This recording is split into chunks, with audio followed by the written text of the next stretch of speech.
Website open करने के लिए एड्रेस बार में टाइप करें cleanmycoach.com।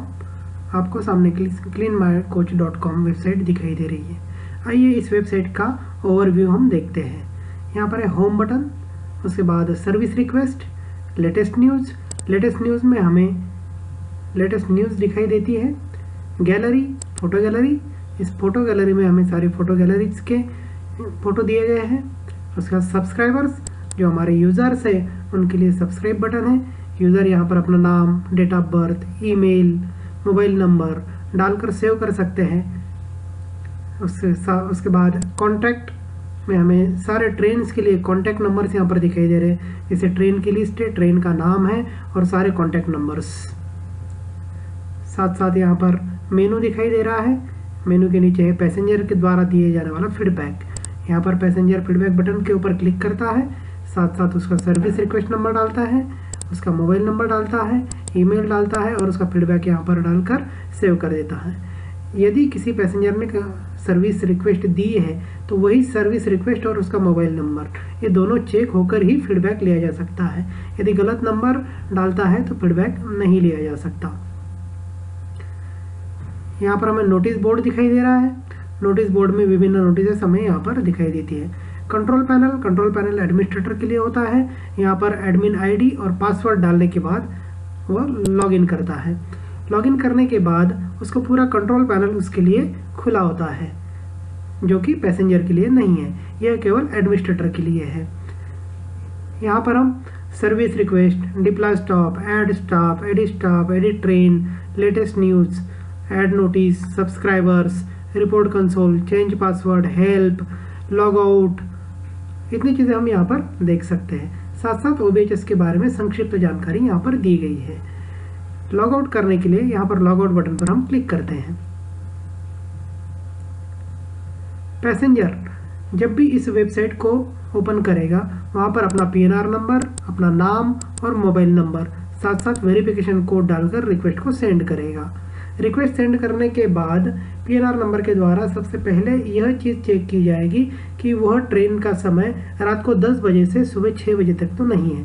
यदि ऐसा है तो पैसेंजर को मैसेज दिया जाएगा कि रात को 10 बजे से सुबह 6 बजे तक OBHS की सेवा प्रदान नहीं की जा सकती। और यदि PNR नंबर उस ट्रेन के लिए नहीं है तो भी इनवैलिड PNR का मैसेज पैसेंजर को दिया जाएगा।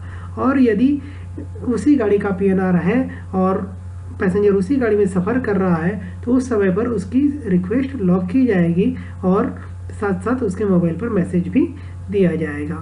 और यदि पैसेंजर कंप्यूटर से या लैपटॉप से यदि इस वेबसाइट को ओपन करता है तो यहाँ से रिक्वेस्ट लॉक कर सकता है, और यदि मोबाइल से करता है तो मोबाइल के द्वारा भी ये रिक्वेस्ट लॉक कर सकता है।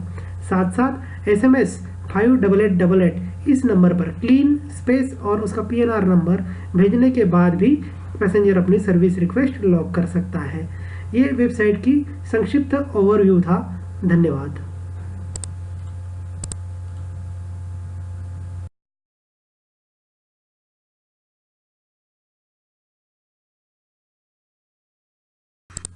OBHS स्टाफ डिटेल्स ऐड करने के लिए ऐड स्टाफ बटन पर क्लिक करें।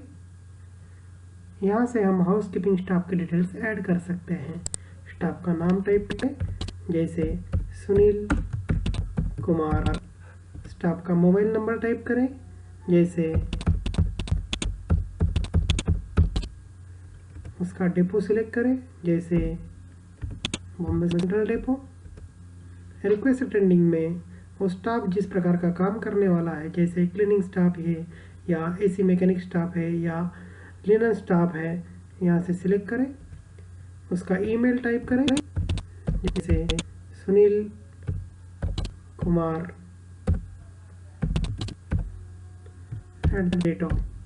@gmail.com। यहाँ से उसका एड्रेस टाइप करें।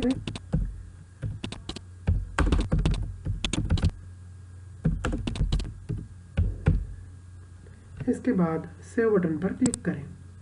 ऐसा करने से स्टाफ का नाम सक्सेसफुली ऐड हो चुका है, ऐसा हमें सामने दिखाई दे रहा है। धन्यवाद।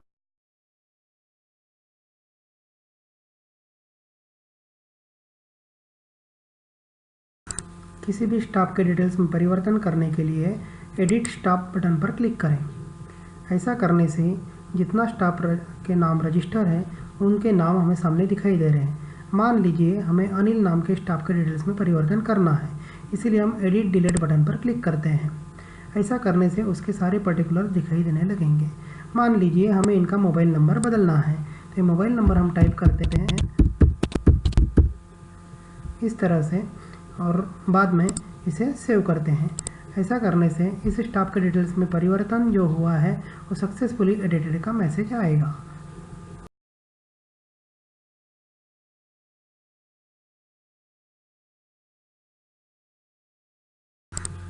किसी भी ट्रेन के लिए OBHS स्टाफ डिप्लॉय करने के लिए डिप्लॉय स्टाफ बटन पर क्लिक करें। ऐसा करने से हमें डिप्लॉयमेंट की विंडो सामने दिखाई दे रही है। यहाँ से हम ट्रेन नंबर सिलेक्ट करेंगे, जैसे टेस्ट 1। उसके बाद दिनांक सिलेक्ट करेंगे। यहाँ पर हम दिनांक सिलेक्ट कर रहे हैं 3 मार्च 2015। रिक्वेस्ट अटेंडिंग में हम सिलेक्ट कर रहे हैं रिक्वायर्ड क्लीनिंग स्टाफ। जैसे हमने क्लीनिंग स्टाफ किया, क्लीनिंग स्टाफ की लिस्ट हमें यहाँ पर मिल गई। मान लीजिए यहाँ से हमने एक स्टाफ का नाम सिलेक्ट किया। ये करने के बाद हम सीधे सेव बटन पर क्लिक करते हैं। ऐसा करने से वो स्टाफ उस दोनों ट्रेन के लिए डिप्लॉय हो चुका है, इसका मैसेज आया। अर्थात जाने वाली गाड़ी और आने वाली गाड़ी के लिए एक ही स्टाफ रहेगा।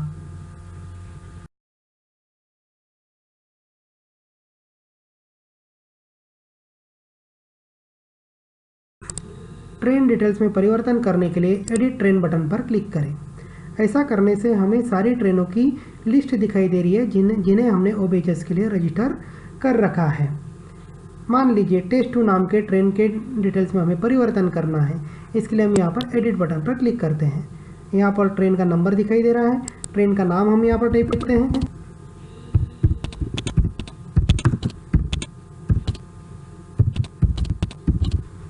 ट्रेन का डिपो सिलेक्ट करते हैं। OBHS स्टेटस एक्टिव इनएक्टिव यहाँ से सेट कर सकते हैं। Rake link to train number यहाँ से सिलेक्ट करते हैं। डे नंबर यहाँ से सिलेक्ट करते हैं। रैक लिंक का मतलब है कि जाने वाली गाड़ी एवं आने वाली गाड़ी, अर्थात जाने वाला स्टाफ जिस गाड़ी से वापस आएगा वह ट्रेन का नंबर हम यहाँ पर लिखेंगे। यदि किसी गाड़ी में OBHS स्टाफ नहीं जा सकता तो उसका OBHS स्टेटस को इनएक्टिव सेट करना है। डे नंबर का मतलब है यदि जाने वाली गाड़ी का वापस आते समय उसी दिन डिपार्चर है तो यहाँ पर 1 लिखना है। यदि जाने वाली गाड़ी गंतव्य पर पहुँचने के बाद उसका वापस आने का डिपार्चर यदि दूसरे दिन है तो यहाँ पर 2 लिखना है, और यदि डिपार्चर तीसरे दिन है तो यहाँ पर 3 लिखना है। इतना करने के बाद हम इसे सेव करते हैं। सेव करने के बाद ट्रेन डिटेल्स एडिटेड सक्सेसफुली का मैसेज आएगा। धन्यवाद।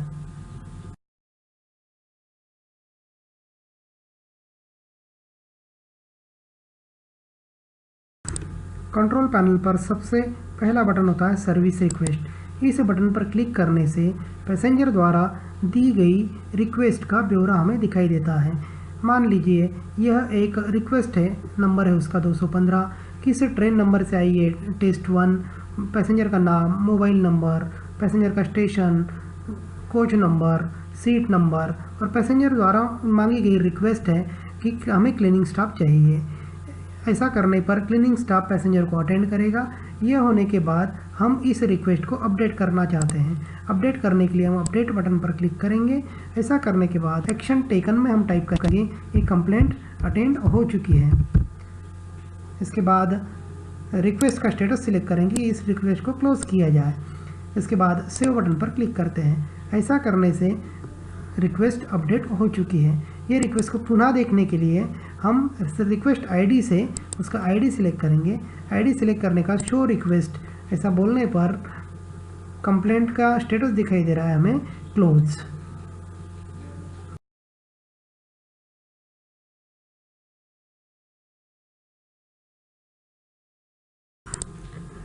सिस्टम में विभिन्न प्रकार के रिपोर्ट्स देखने के लिए रिपोर्ट कंसोल बटन पर क्लिक करें। यहाँ पर देखिए कस्टमाइज रिपोर्ट हम देख सकते हैं, जैसे किसी भी डेट से किसी भी डेट तक, किसी पर्टिकुलर ट्रेन के लिए या सभी ट्रेन के लिए, किसी एक डेपो के लिए या फिर सभी डेपो के लिए।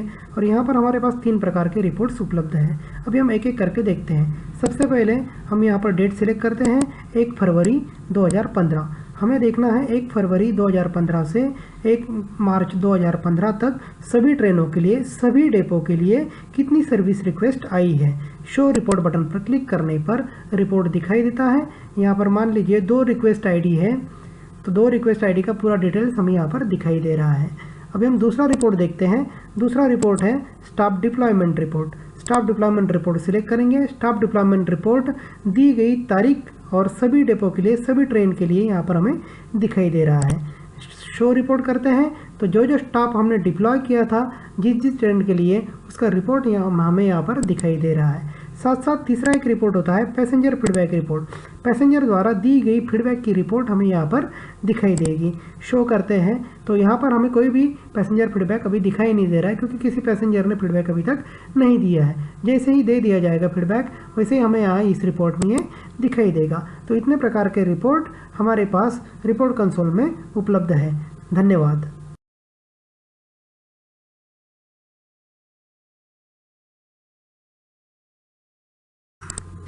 वेबसाइट पर किसी भी प्रकार का संदेश देने के लिए ऐड नोटिस बटन पर क्लिक करें। ऐड नोटिस बटन पर क्लिक करने के बाद एक बॉक्स दिखाई दे रहा है। यहाँ हमें जो नोटिस देना है वो यहाँ पर हम टाइप करेंगे। हमने टाइप कर दिया है। साथ साथ ये नोटिस अभी हम सेव कर देते हैं। सेव करने के बाद ये नोटिस हमें नीचे दिखाई दे रही है। इस प्रकार से नोटिस ऐड हो चुकी है और इसी नोटिस यहाँ डिस्प्ले हो रही है। यदि हमें देखना है तो यहाँ से हम लॉग आउट कर देते हैं। लॉग आउट करने के बाद यहाँ नोटिस बोर्ड में देखिए, नोटिस बोर्ड में जो नोटिस हमने टाइप किया था वो नोटिस यहाँ पर दिखाई दे रही है। धन्यवाद।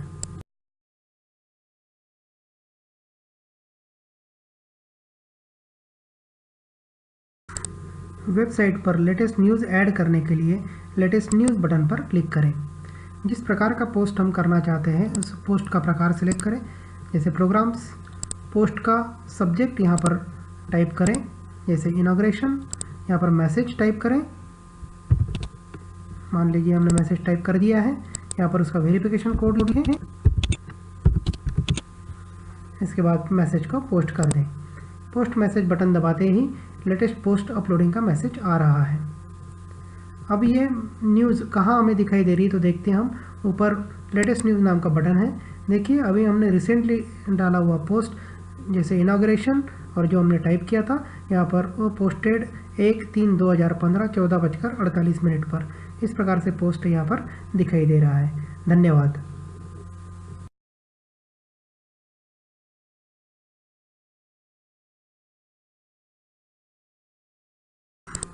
सिस्टम में काम करने के लिए हमें मदद की आवश्यकता पड़ती है। इसके लिए हमने यहाँ पर एक हेल्प बटन दिया है। इस हेल्प बटन पर आप क्लिक करेंगे। जैसे हेल्प बटन पर क्लिक करते हैं, हेल्प बटन की विंडो हमें दिखाई दे रही है। मान लीजिए हमें लॉगिन में कोई परेशानी है तो लॉगिन बटन पर क्लिक करेंगे। लॉगिन संबंधी हमें यहाँ पर हेल्प दिखाई दे रही है। साथ साथ ऊपर जाने के लिए बैक टू टॉप बटन पर क्लिक करेंगे। सर्विस रिक्वेस्ट कैसे देखना है, ऐड स्टाफ डिटेल्स कैसे ऐड करना है, स्टाफ का डिटेल्स कैसे एडिट करना है, स्टाफ का डिप्लॉयमेंट कैसे करना है, ट्रेन का डिटेल्स कैसे एडिट करना है, लेटेस्ट न्यूज़ कैसे पोस्ट करना है, नोटिस कैसे ऐड करना है, सब्सक्राइबर्स कैसे देखना है, रिपोर्ट कंसोल कैसे देखना है, पासवर्ड कैसे चेंज करना है, साथ साथ लॉग आउट। इन सारी चीज़ों की हेल्प मदद हमें यहाँ पर ऑनलाइन उपलब्ध है। धन्यवाद।